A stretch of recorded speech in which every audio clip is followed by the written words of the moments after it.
ጋብቻን በውክልና መፈጸም ይቻላል እንዴ? ወይዘሮ ሐዋ ከአቶ ተማም ጋር የነበራቸው ትዳር በፍቺ እንዲጠናቀቅ ፈልገው ፍርድ ቤት ሄደዋል። መጀመሪያ ፍቺ፣ ከዚያ ደግሞ የንብረት ክፍፍል ጠይቀዋል። ልካፈል ያሉትም ቤት ሆኗል።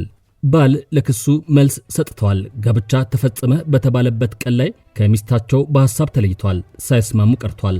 ወይዘሮዋ ተጋባን ባሉበት 2010 ዓ.ም እርሷ ሳውዲ አረቢያ እኔ ደግሞ ደቡብ አፍሪካ ነበርን። የተጋባነው በ2012 ዓ.ም እንጂ 2010 ዓ.ም አይደለም ብለዋል። የተጋቡት ሁለቱም ባልተገኙበት ጭራሹንም ሀገር ውስጥ ባልነበሩበት በወኪሎቻቸውና ቤተሰቦቻቸው አማካኝነት ነው ተብሏል። ይቻላል እንዴ የሚለውንም አስጠይቋል። የተጠየቀውንም የተመለሰውንም አሁን ምጥን አድርገን እናወራለን። ለማውራታችን ምክንያቱ ስፖንሰር አድርጎ ያቀረበላችሁ የኢትዮጵያ የፌዴራል ጠበቆች ማህበር ነው። ሰላም፣ ፍቅር፣ ጤና በየቤታችን ተገኝተው ለሀገርም እንዲተርፉ ተመኝተናል። አልሰማንም እንዳትሉ ብለናል።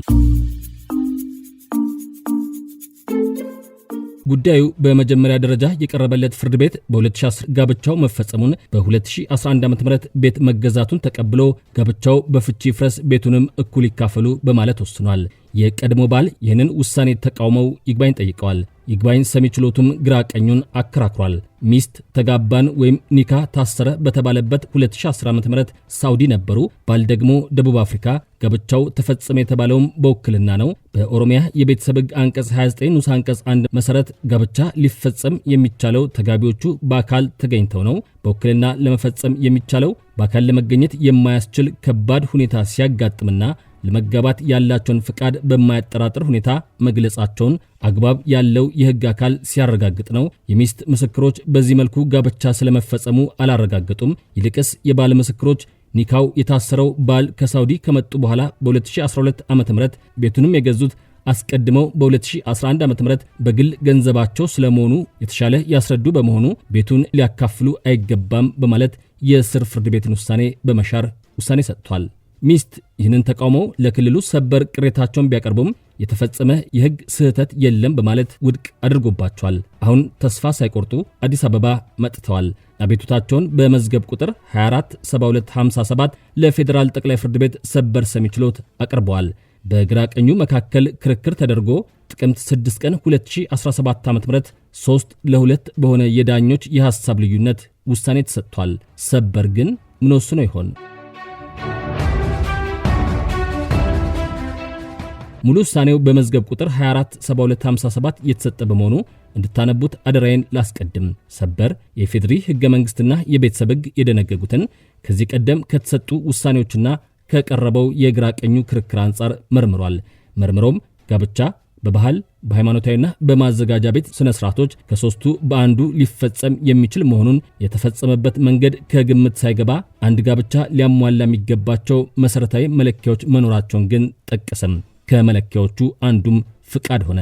ጋብቻና ትዳር በተጋቢዎቹ ነፃ ፍቃድ የሚቆሙ ናቸው። ተጋቢዎቹ ነፃ ፍቃዳቸውን ባልሰጡበት ሁኔታ መጀመሪያም ጋብቻ ላይፈጸም፣ ከተፈጸመም በፍርድ ቤት ውሳኔ ሊፈርስ ይችላል።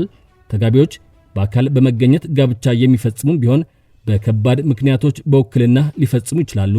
ነገር ግን በጋብቻው ቦታ መገኘት ያልቻለውና በውክልና የሚያገባው ሰው ፈቃደኛነቱን በማያሻማ ሁኔታ ስለመግለጹ በክልሉ ፍትህ ቢሮ መረጋገጥ ይኖርበታል አለም።